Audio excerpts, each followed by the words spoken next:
الحمد لله وكفى والصلاة والسلام على من لا نبي بعده أما بعد فأعوذ بالله من الشيطان الرجيم بسم الله الرحمن الرحيم فآت ذا القربى حقه والمسكين وابن السبيل ذلك خير للذين يريدون وجه الله أولئك هم المفلحون وما آتيتم من ربا ليربو في أموال الناس فلا يربو عند الله وما آتيتم من زكاة تريدون وجه الله فأولئك هم المضعفون الله الذي خلقكم ثم رزقكم ثم يميتكم ثم يحييكم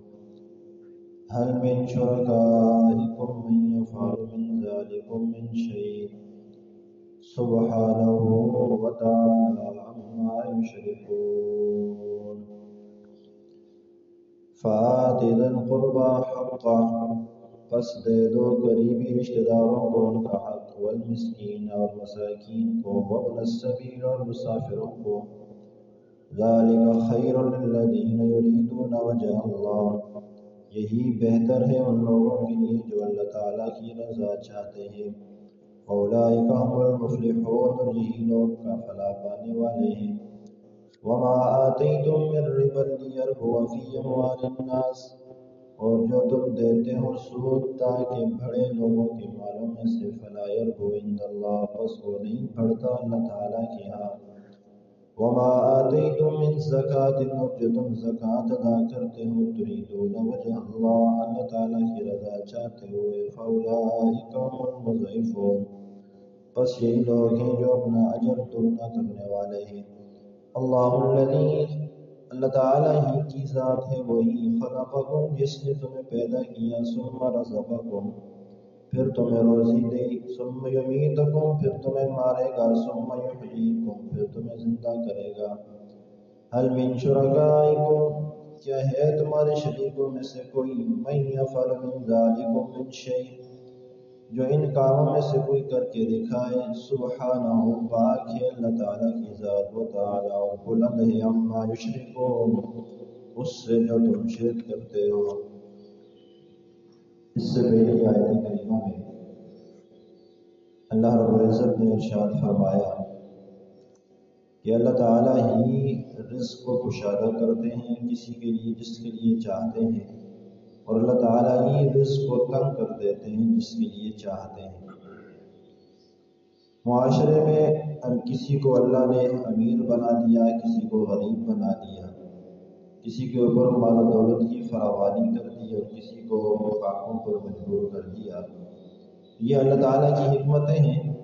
اس لیے حکمتیں ہیں کہ آگے اللہ تبارک و تعالیٰ نے حقوق بیان فرما دیے کہ جن لوگوں کو میں نے مال دیا ہوا ہے انہیں چاہیے کہ وہ ان پر مال خرچ کریں جن کو میں نے مال نہیں دیا ہوا اس لیے کہا جاتا ہے کہ دولت مندوں کے لیے امیروں کے لیے غریب فقیر مساکین جن کے لیے آزمائش ہوتے ہیں اللہ تعالیٰ کی طرف سے کہ اللہ تعالیٰ یہ دیکھنا چاہتے ہیں کہ میرے بندے ان کو میں نے مال دیا ہوا ہے یہ اپنے مال میں سے میرے رستے میں مال خرچ کرتا ہے یا نہیں کرتا تو آگے اللہ نے حقوق بیان فرما دیے کہ دیکھو جس کو میں نے استطاعت دی ہوئی ہے جس کو میں نے مال دولت کی فراوانی دی ہوئی ہے تو فآت ذی القربى حقا اسے چاہیے کہ وہ اپنے قریبی رشتہ داروں کے اندر دیکھے جو اسے مستحق لوگ نظر آتے ہیں وہ ان کو ان کا حق دے والمسکین مساکین کو ان کا حق دے وابن السبیل مسافروں کو ان کا حق دے یعنی اپنے مال میں سے لوگوں پر خرچ کریں گویا کہ اللہ رب العزت نے مالداروں کو مال دے کر ان کے مال میں جن جن کا حق ہے آگے بیان کر دیا کہ تمہارے مال صرف تمہارے اپنے نہیں ہوتے بلکہ ان کے اندر رشتہ داروں کا حق بھی ہوتا ہے مساکین فقراء اور غرباء کا حق بھی ہوتا ہے مسافروں کا حق بھی ہوتا ہے تو لہٰذا اپنے مال میں سے یہ چیزیں نکالا کرو ذالک خیر یہی بہتر ہے مال کو سنبھال کے رکھنا یہ بہتر نہیں ہے بلکہ اس سے اللہ کے راستے میں جہاں جہاں ضرورت پڑے وہاں وہاں خرچ کرنا یہ بہتر ہے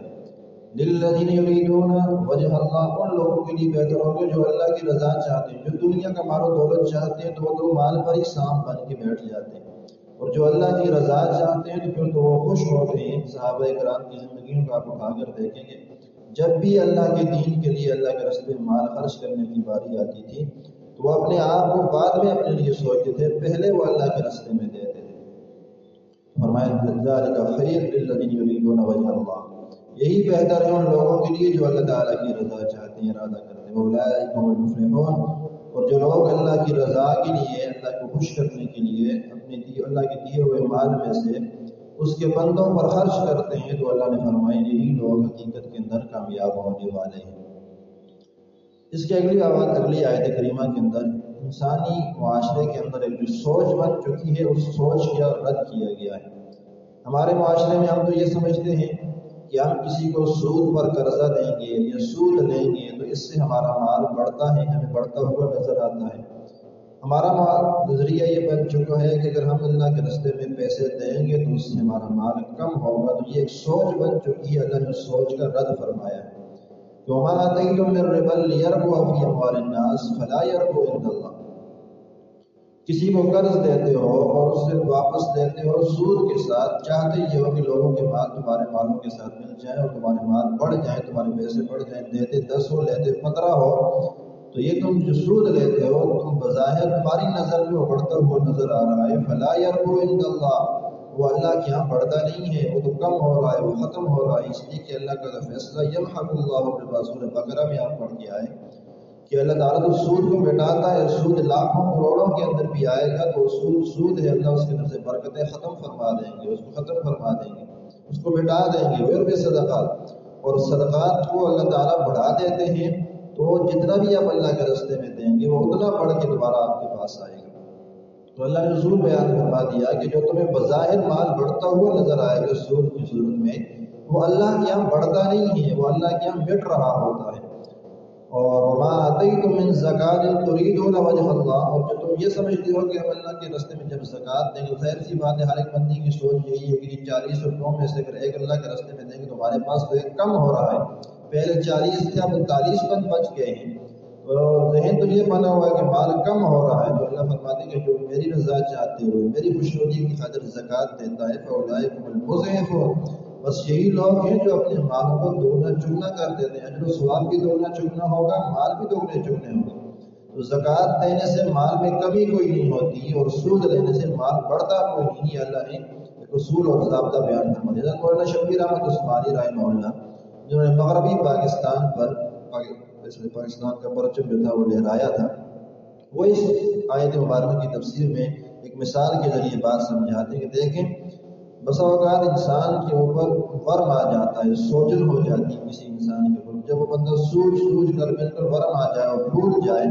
اب ہم اس کو صحت مند نہیں کہتے بلکہ اس کا وہ موٹاپا اس کے لیے بیماری بن جاتا ہے، اس کے لیے تکلیف بن جاتا ہے۔ تو یہی مثال سود کی ہے کہ سود جتنا بڑھتا جائے گا وہ اتنا آپ کے نقصان دہ ہوگا، دنیا کے اعتبار سے بھی آخرت کے اعتبار سے بھی۔ اور دوسری طرف زکوٰۃ ہے تو بظاہر کوئی بندے کے اوپر چربی آ جائے اور وہ اس سے کوئی ادویات لے اور وہ پگھلتی رہے تو بظاہر اس کے جسم پگھل رہا ہے لیکن یہ اس کے لیے بہتر ہو رہا ہے۔ اسی طرح زکوٰۃ بھی ہے کہ بظاہر تو انسان کے مال سے نکل رہی ہوتی ہے لیکن انسان کے مال کو پاک کر رہی ہوتی ہے، اس کو صحت کی طرف لے کے جا رہی ہوتی ہے۔ تو سود اس طرف سوجن اور موٹاپا اور ورم انسان کو بیماری کی طرف لے کے جا رہا ہوتا ہے، ہلاکت کی طرف لے کے جا رہا ہوتا ہے، تو سود بھی انسان کو ہلاکت کی طرف لے کے جاتا ہے۔ اور زکوٰۃ انسان کی جس طرح بیماریوں کی سے پاک ہونا انسان کے جسم کو صحت کی طرف لے کے جا رہا ہوتا ہے، تو زکوٰۃ بھی انسان کے مال کو پاک کرنے کی طرف لے کے جا رہی ہوتی ہے۔ اس لیے زکوٰۃ سے مال کم نہیں ہوتا، سود سے مال کے اندر اضافہ نہیں ہوتا۔ یہ اللہ نے ایک ذہن جو بن چکے ہیں اس کی تردید فرمائی ہے۔ آگے فرمایا اللہ الذی خلقکم ثم رزقکم ثم یمیتکم، پھر توحید کی طرف کہ اللہ ہی کی وہ ذات ہے جو تمہیں پیدا کرنے والا ہے، تمہیں رزق بھی دینے والا ہے، تمہیں پھر وہ موت بھی دے گا، تمہیں پھر دوبارہ بھی اٹھائے گا۔ یہ اللہ تعالیٰ کے ہی کام ہے، کوئی اور نہیں کر سکتا۔ اب اللہ نے چیلنج دیا ہے کہ ہے کوئی تمہارا شریک کو تم دنیا میں میرا شریک ٹھہراتے ہو، حل من شرکائکم، تمہارا کوئی معبود جس کو تم معبود سمجھتے ہو، کوئی ہے ایسا کہ جو کوئی بندہ پیدا کر کے دکھا دے، جو کسی کو رزق دے کے دکھا دے، جو کسی کو موت دے کے دکھا دے، جو کسی کو دوبارہ زندہ کر کے اٹھا کے دکھا دے؟ آگے اللہ نے خود یہاں پہ استفہام انکاری ہے کہ نہیں کر سکتا کوئی بھی کائنات میں، خود فرما دیا سبحانہ اللہ تعالیٰ کی ذات پاک ہے۔ نہ تو کائنات کا کوئی بندہ کوئی چیز پیدا کر سکتا ہے، نہ کسی کو رزق دے سکتا ہے، نہ ہی رزق کی ذمہ داری اٹھاؤ۔ سلمان علیہ السلام والا واقعہ آپ کے ذہن میں ہونا چاہیے۔ دنیا کا کوئی بندہ بھی اللہ کی مخلوقات کو رزق دینے کی ذمہ داری نہیں اٹھا سکتا۔ تو انہوں نے اتنا عرصہ لگا کے کھانا تیار کیا تو مچھلی صرف ایک لقمے میں کھا گئی۔ اس نے کہا کہ تو ایسے 2 لقمے میں ایک مچھلی کھاتی۔ تو اللہ نے فرمایا کہ رزق دینے والی ذات تو صرف اللہ کی ہے، رزاق صرف اللہ ہے، جو ہے پوری کائنات کو ایک وقت کے اندر رزق دے رہا ہے اور پال رہا ہے۔ ہے کوئی تمہارا شریک جو ایسا کر سکتا ہو؟ سبحانہ، اللہ کی ذات پاک ہے، وتعالی اور بلند ہے، اما یشرکون، اس سے جو تم اس کے ساتھ شریک ٹھہراتے ہو۔ رب کا کوئی شریک نہیں ہے، نہ اس کی ذات میں، نہ اس کے صفات میں، نہ اس کے افعال میں۔ باقی بات انشاءاللہ۔